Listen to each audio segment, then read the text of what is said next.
대한민국 대표 식품에서 세계적 음식의 반열에 오르고 있는 김치에 대한 이야기를 해볼 텐데요.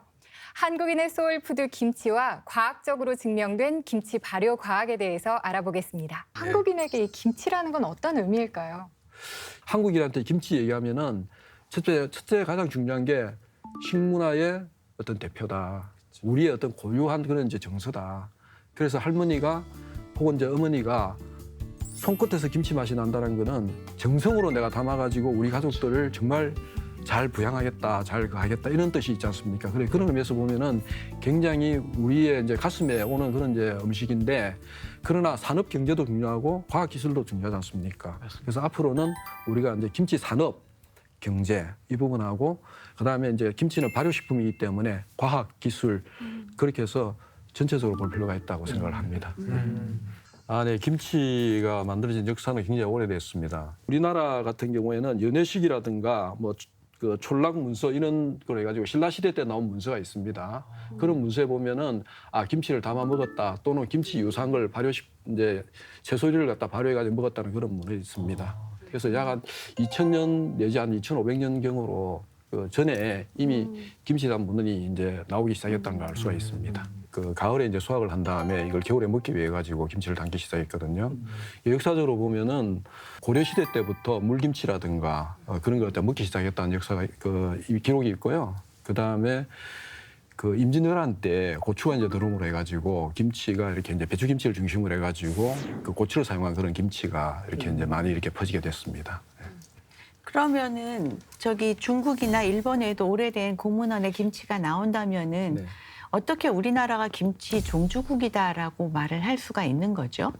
김치를 발효시키는 방법이 여러 가지가 있습니다. 그래서 이제 중국이나 그다음에 일본 또 뭐 서구 쪽에서도 이제 그 야채를 갖다 발효시킨 게 많이 있잖아요. 피클도 있고 그다음에 그 외에도 이제 뭐 사우크라트라든가 이런 게 있지 않습니까? 그런데 우리는 김치를 일단 이제 그 담을 때 보면 맨 처음에 이제 절여야 돼요. 소금을 넣어가지고 이제 이렇게 물을 빼거든요. 네네. 근데 다른 나라에서는 그렇게 해가지고 발효시키는 거 대부분 끝납니다. 근데 우리나라 김치는 그게 한 다음에 양념을 해가지고 다시 발효를 시키거든요. 그 부분이 큰 차이가 있어요. 그래서 이제 김치라 그러면은 우리가 2001년에 이제 그 김치를 그 국제식품규격에 이제 등재를 시켰거든요. 그때 우리나라가 이제 김치에 관한 이제 정의, 들어가는 원료, 무원료 뭐 여러 가지 규격 같은 걸 만들었습니다. 김치라 그래가지고 그 어원이 그 전에는 이제 한국을 사용하기 전에 유산 발음으로 했는데 네. 이게 이제 자꾸 이제 시대가 이제 변하면서 김치로 변해졌죠. 그래서 김치라는 어원은 우리나라에서 나온 것이다 이렇게 하시면 될 것 같습니다. 주력하시는 프로젝트라든지 아니면 연구 분야는 어떤 분야가 있을까요? 먼저 이 연구소가 어떻게 탄생했는가 이거 조금 이해하시는 게 좋을 것 같아요. 일본에서 이제 김치가 굉장히 이게 세계적인 상품이 되겠다니까 많이 연구를 했었어요. 네. 그래서 일본에서 1997년에 먼저 기무치라는 이름으로 세계 식품으로 등록을 하려고 시도를 했어요. 근데 김치는 알다시피 우리나라가 종주국이지 않습니까? 그렇죠. 말이 안 되는 얘기지 않습니까? 네. 그래서 우리가 반대를 하고 해가지고 그게 무산이 됐어요.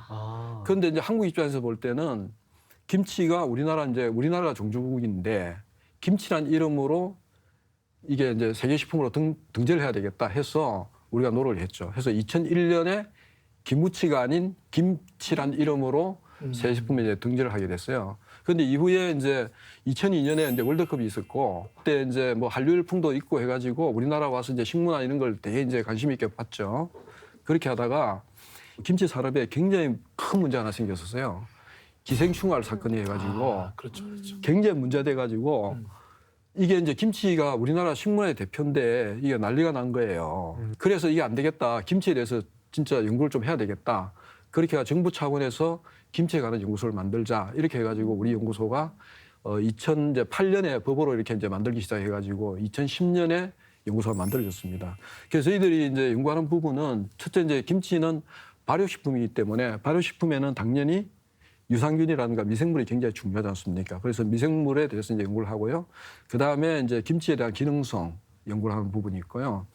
그 다음에 이제 김치는 이제 발효가 어떻게 일어나는지 또 김치 이제 요새는 이제 김치 산업이 이제 중요하기 때문에 그 산업에서 이제 공정을 어떤 식으로 해야 된다 하는 걸 연구하는데 이제 신공정 발효 연구단이 있습니다. 그렇게 하고요. 또 당연히 이제 김치는 문화가 굉장히 중요하기 때문에 김치 문화를 연구하는 부서가 있고요. 그다음에 산업적으로 이제 우리 기술을 전파하는 거. 예를 든다면은 뭐 포장이라든가 이게 부푸는 현상을 어떻게 하면 억제할 수 있는지, 또 절이는 거를 어떻게 해야 된다든지 이런 쪽으로 하는 게 있고요. 그다음에 마지막으로 이제 김치가 그 위생 안전이 굉장히 중요합니다. 그렇죠. 그래서 이제 김치의 위생 안전을 책임지고 있는 부서가 있습니다. 그래서 김치에 대한 연구를 저희들이 그 미생물부터 발효, 공정, 산업화, 문화, 위생 안전 이렇게 연구를 하고 있습니다. 김장 문화가 세계 문화유산에 들어가게 된 건가요? 예, 그렇습니다. 김치는 이제 2001년도에 세계 식품으로 이제 이렇게 이제 규격으로 이제 등재가 됐고요. 개개인이 담는 게 아닙니다.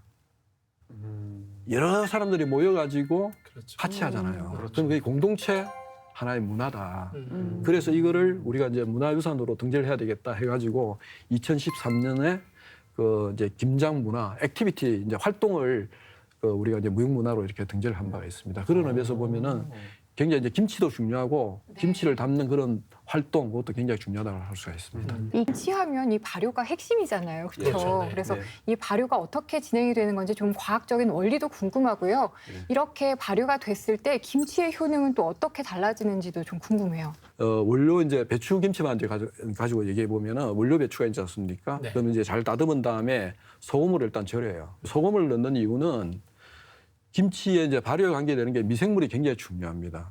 그 미생물이 어디서 오나 그러면은 이런 공기 중에서 이렇게 떨어지는 거거든요. 여러 가지 잡균도 있고 유산균도 있고 여러 가지가 많아요.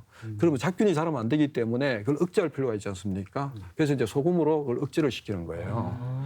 그 다음에 김치 속에 들어있는 것 중에 아삭한 맛보다도 이제 그 시원한 맛이나 아니면 탄산 같은 이제 그런 상쾌한 맛 이런 게 나지 않습니까? 네네. 그거는 이제 탄수화물하고 관계 있어요. 그래서 그 이제 탄수화물이 그 이제 효소해 가지고 이게 이제 단당류로 이제 작은 거로 이렇게 이제 나눠지게 돼요. 이제 이거 쪼개지거든요. 그러면은 미생물이 그걸 이용해 가지고 유산을 내게 됩니다. 그래서 김치 그러면은 유산 발효라 그러는 게 그 유산이 이제 그 유산균이 들어가 가지고 발효를 시키는 거죠. 그 발효를 시키게 되면은 일정 기간 동안은 이제 산이 나옵니다. 그다음에 이제 이산화탄소도 나오고요. 근데 오래 두면 김치가 어떻게 됩니까? 이상하게 변하잖아요. 네. 그래서 희게 이렇게 이제 네. 곰팡이 같은 게 피고 이렇게 하거든요. 그게 사실은 이제 곰팡이가 아니고 골마지라 그래가지고 그게 이제 효모다 하는 걸 저희들이 밝혔어요, 연구소에서. 그리고 그걸 이제 씻어서 먹으면 위생적으로는 문제가 없다 이런 것도 저희들이 밝혔거든요. 그래서 김치 발효는 일단 소금이 그 자연 낙하되는 균 중에 나쁜 균을 죽이고 유산만 자랄 수 있게 한다. 그다음 거기에 관계되는 거는 탄수화물하고 그다음에 아까 이제 생선을 넣는다는 거 하면은 단백질 있잖아요. 그 단백질이 분해되면서 아미노산이 이렇게 이제 풍부하게 나옵니다. 그래서 지역마다 오징어를 쓰느냐, 명태를 쓰느냐, 아니면 다른 그 이제 육류를 쓰느냐에 따라 가지고 김치 맛이 이제 달라지는 것은 그거는 이제 단백질이 분해돼 가지고 아미노산이 되기 때문에 그 아미노산이 어떤 게 나오냐에 따라 가지고 내가 좋아하는 김치 맛이 되기도 하고 또 아니기도 하고 이렇게 되는 겁니다.